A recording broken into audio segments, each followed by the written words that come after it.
Ekadesi means 11th day of moon's phase. It comes twice a month. And in Shukla Pakshi, meaning waxing moon, it's very significant. Numerologically, 11 is very significant. And today is very significant because the cosmology of the movement of our solar system, our galaxy with the other galaxies, it aligns such a level, it's considered as an entrance to heaven. Vaikunta Ekadesi, the entrance to heaven today. On this day, we are here and we did Abhishekam. Technically, all of you, each one of you did Abhishekam. They do it on our behalf. So when I sit there and meditate, I am doing Abhishekam. Each one of you doing Abhishekam. On this day, which comes once a year, it is Ekadesi, entrance to heaven. On that day, we are doing it. Very, very auspicious. The meaning of Ekadesi itself is very strange. Just hold it farther away, then fix it up better. A little farther away. Yeah. Like this, it's working. It's something. The story is, there's a very powerful asura. All the demons are our emotions. Intense hatred, intense ignorance of everything, arrogance. All of them embodied. There's an asura called Muran. His name was Muran. And everyone appeared to Mahavishnu to destroy him. And he could not do that. So he meditated on Mother, Divine Mother, and she came through Mahavishnu as a mother. That Devata is called Dharma Devata. Dharma Devata is most active today. That came from Mahavishnu. Mahavishnu's energy aspect came as Dharma Devata, and that slayed that asura. So that we will survive because we will have those emotions. It won't be overpowering us. We will be able to control them. We have another microphone. So many. So that is the meaning of Ekadesi. So today, when we sit in front of Guru Ayappan, and we have a very unique Sannidhanam. As you know, in Kerala, there are three. One is Bhagavati, Kodungur Bhagavati, to the left of Guru Ayappan, and to the right. Better. So we have Kodungur Bhagavati to the left, we have Chotanikara Bhagavati. Chotanikara Bhagavati is Rajarajeshwari. Kodungur Bhagavati is Bhadrakaali. In front of them, Krishna as Guru Ayappan. Krishna is the most important because today is very auspicious in that respect. Krishna Bhagavan gives the wisdom of Bhagavad Gita to Arjuna, that is today.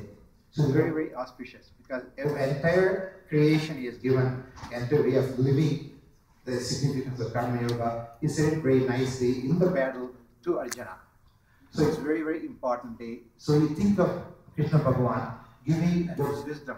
There are many Gitas. Bhagavad Gita is one of them. Bhagavad Gita is one of them. There is other Gitas. There is Avadhuta Gita, which is the Tetriya Gita. That is Bhagavad Gita would be Song of Divine. Avadhuta Gita would be Song of Recluse. It's for recluse. He was Tirthankara for Jain. The first Tirthankara for Jain is the Tetriya. He gave the very, very profound Gita. I read some of it. But that's for Song of Recluse. Bhagavad Gita is Song of Divine. And on this day, again, because of the auspicious nature of this day, the Ekadesi, the 11th. So the moon phase are very, very important. Because the moon reflects sun's energy with the consciousness to the earth. So in our tradition, we follow the Tithis as very important. So today is Ekadesi. Ekadesi is 11th day of the full moon or new moon. Shukla Paksha Ekadesi, that is today. The significance on this day, the gate to heaven opens up. On this day, you come in front of Guru Ayappan. And then next to Bhagavati, what you can explore. It's the best, most auspicious combination. And she's given very profound mantra of Guru Ayappan.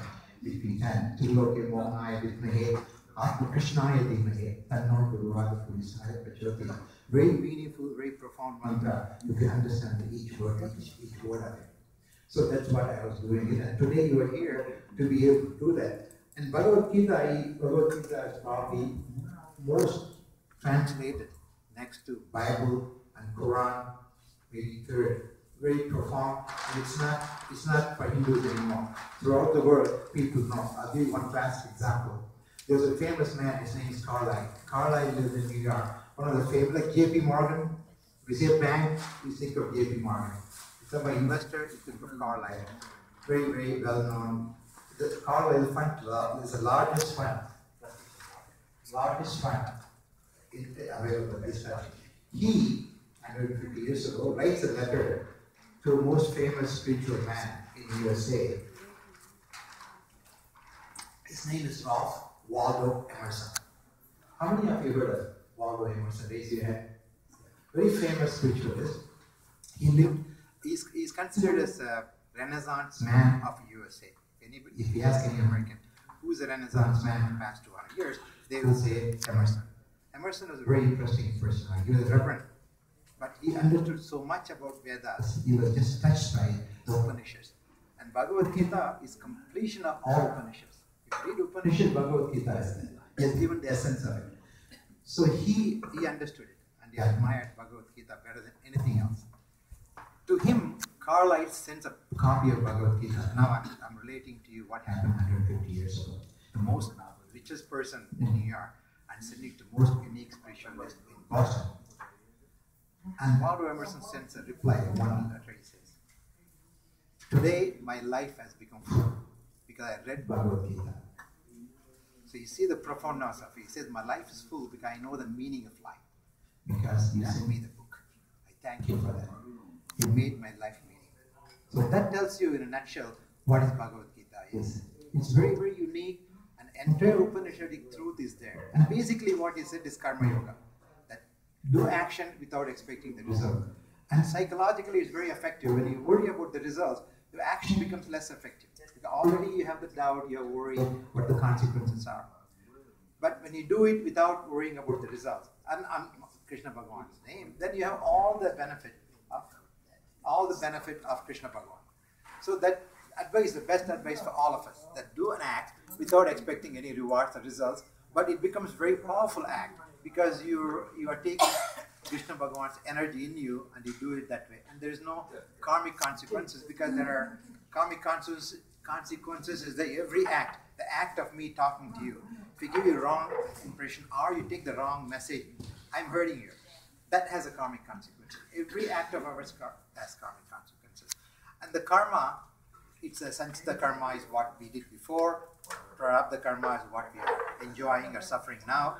So technically, prarabdha karma is what runs our life. The minute you're born, you're using your deposit. CD is maturing.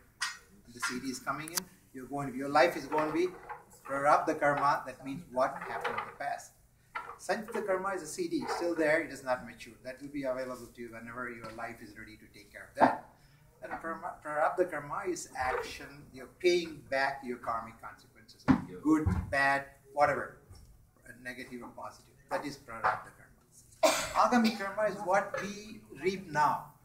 If I give you wrong information and I hurt you some way, there's a consequence. That I will reap. It may not be in this life, maybe in the future life. So agamic is the future. Prarabdha karma is what you are going through. So life is prarabdha karma. And if you're born, because it's like physics, any energy cannot be destroyed. It can be only transformed. It can never be destroyed. That's physics. It's analogy I'm using. Same thing happens in the karmic consequences. Even a thought can be hurtful. So anything, either action or thought, anything, has to have a consequence, has to have repercussions that manifest. But the fundamental tenet is the reincarnation concept. If we don't have that concept, the whole thing doesn't work. But to us, it's not a concept. It's a truth. We live it. So we take it for granted. But for those who don't believe in other Abrahamic religion, they don't believe in that. Many of them do in spite of the teaching. But to them, this concept would not make any sense. But to us, life is just one stage in opera. This stage is my life. And many, many stages I'll go through. And in order to perform, I take in what I did before. So what you sow, you reap. Is there in any religion? It's not really religious, spiritual. Whatever you reap, either physical act. So the physics analogy fits it. Energy cannot be destroyed. So actions, thoughts, and the consequences cannot disappear. And who is going to correct it? You, because you are the one who sowed. So you reap it. So it's very logical, very practical, very happy. If you take the reincarnation concept, which we do, we not even, it's not a concept, it's a truth. So on this day you think of all that, what Bhagavad Gita teaches. And again, Bhagavad Gita tells you about your misery, cause of misery, attachment, desire, attachment. That's a basic thing. Anything you get desire leads to attachment. Then you want to possess it, possession. And possession becomes dominance, so many types of possession. So one leads to other, you get stuck with it. So he says, do not have desire, try to have desire, not to have desire. But life is full of desire. I have a desire to share with you. I feel very happy to share with you what I received, because that is my karmic consequence of my thought. So I share with you, but it has to give you benefit. But again, what I say can't hurt you. If you don't believe it, you don't. If you believe it, you contemplate on it and you understand it. So coming back to this day, on this day, Krishna Bhagavan gave it to Arjuna. There's another Gita called Uddhava Gita that was given before he passed away as Guru Ayurveda in final stages. He gave it to Uddhava. Uddhava is the closest, his disciple, very close to him. And when Krishna Bhagavan said, time has come, I have to go back to Vaikunta. My act as a reincarnation is over with. I have given the word what I came for. Now my time is, I'm ready to go to Vaikunta. Now we have Guru Loka, that's our Loka. Then there is the Guru Loka, which is spiritual plane. Then there is heavenly plane. And they all exist together at the same time. It's not we go to different galaxies. It exists every place where life forms can stay. And every galaxy, I'm sure, when it's created, must have a purpose. Every solar system must have a purpose. So when people ask me, are they aliens? I say, no, they're not aliens. The life forms like us, but they may not be mind, body. They may be just spiritual beings. They may not worry about the temperature, the weather, nothing. So different life forms exist in different galaxies. So there are aliens. And this place full of devatas. When I come and meditate, I feel them, and some of you have felt them. So again, it goes back to your perception. If you can perceive them, those high vibratory energy, as I call them. So Dharma Devata, you can perceive today very intensely. And that Devata destroyed the evil embodiment of that Asura, Mura. And today is the day she destroyed it. So Vaikunta Ekadesi is very significant for many, many reasons. But on this day, I think of Bhagavad Gita, very significant part. And many of them, it becomes part of you. It's not even a teaching anymore. It's the way you think, you desire, attachment, possession, one lead to other, and we go through all the time. So what we do, luckily, our tradition, our Hindu tradition, ours is not a religion, it's a way of life. Dharma, Artha, Kama, Moksha, it lets you do whatever you want. Bhagavad Gita says clearly, you can do whatever you want, but have Dharma as a background. You can do Artha, business, any businesses, make lots of money, have jet plane, anything you want, but have Dharma as a backbone. Same with Kama. Kama technically means desire, attachment. So it promotes it, Kama. But what your aim is, Moksha. Ultimately, you want to be liberated. You want to disembodied, come back again and again. You want to liberate freedom from this misery of living. And living, if you look at it, there's no one can say everything is happy all the time. The minute when you say happy, immediately you know there's unhappiness. Otherwise, the word would not exist. Everything exists in duality. There's happiness, there has to be unhappiness.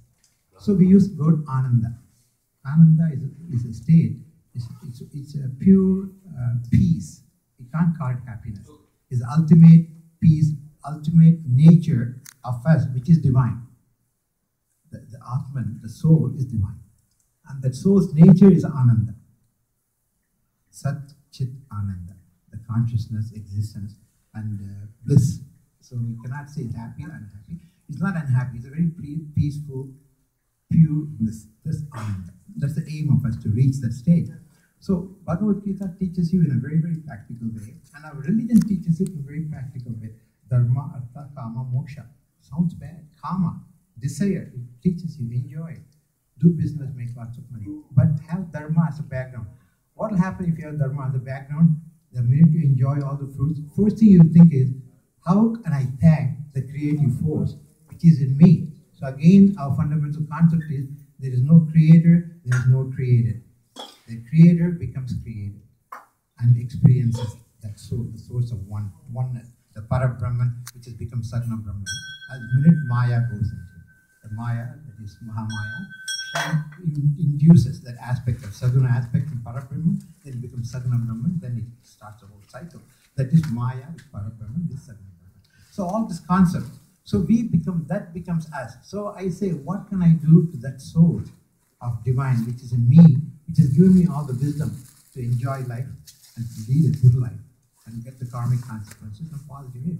Then I say, okay, I will share. I will do whatever I can to share the blessing she has given. The blessing is what you and I share. What do? We build a temple. We teach people. We give all the vigrahas and all the cosmic energies. We give a chance for the souls to come and benefit from them. You can do it. You can feed the people. You can help the people in many, many ways, monetarily, health-wise. But that touches mind and body. Whatever charitable organization does, it's for mind and body. But we go beyond that because she has given you the blessing, she has given me the blessing, where we go beyond it and touch the soul of that person. That's what we do. We are in the business of touching the soul and make the soul connect to super soul, the Atman to Paramatma. That is our mission, to connect it so that they can experience the divine to the fullest degree in this confined embodied state. That's called Jivan Mukti. The confined embodied state, if you understand all this, that is Mukti, that's Moksha. You understand reality.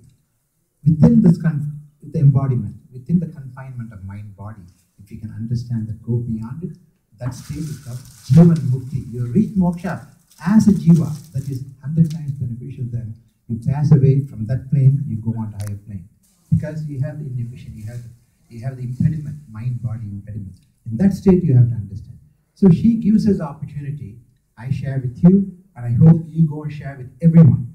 That is dana. The best form of dana means charity.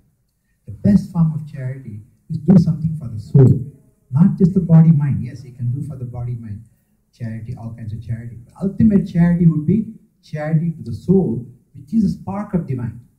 So I am thanking divine by doing something for your soul. And you are going to share this with everyone. And you do the dana. Ultimate dana is that. And Mother has given us a privilege to be able to do that. She has given a place where she can manifest and we can describe her to people and they understand how it's so different. It's not like a regular religious place. It's a very spiritual place. That's why many of you I know have had Kundalini experiences. That is not normal. Like Dr. Saluja sitting there comes and tells me, today I spoke to Sun, today I spoke to Kartikeya, today I spoke to Moon. I tell her, it's like she goes to TV and watches TV. No, that doesn't happen. That happens only if you have the divine grace. And the grace can make you communicative. Communicative, not just a human. Communicative, super sensual being, which are very actively present here. I feel them, and some of you have felt them. Depending on your sensitivity, you're psychically sensitive, and evolve, you feel the high vibratory state because your own vibration has gone up a little bit, so you can communicate. So all this Bhagavad Gita explains to Arjuna. Then when you say, Arjuna says, how can I kill my gurus, my mentors, my family? Then only he shows, he used the teaching, but Arjuna was not convinced. Till he shows a Visvarupa. And the Visvarupa, the magnificent form of Krishna, he sees everything. He sees a battle going on. And he sees battles ending. Bad, evil is killed, good. So he tells, what are you doing? It's all done already. So the battle's over. It's been in me. Now you're executing the plan. So you're not doing anything. So when he saw the Visvarupa and saw the entire battle beginning to end in Krishna's form as Visvarupa, then he had to believe. So he believed. So it's not easy to believe and understand these things. We understand because we have the Mother's grace. We come to the holy place, we sit in front of her and discuss these things. It goes in very easily. But it's not that easy. Arjuna had problem in the battle until Krishna showed his Visvarupa and convinced him. All this illusory act. It goes on. But to us it's real because mind-body perceives. So it's real, it's not illusion. But in a big plan, it is because it's a temporary, transient nature. Anything created will end.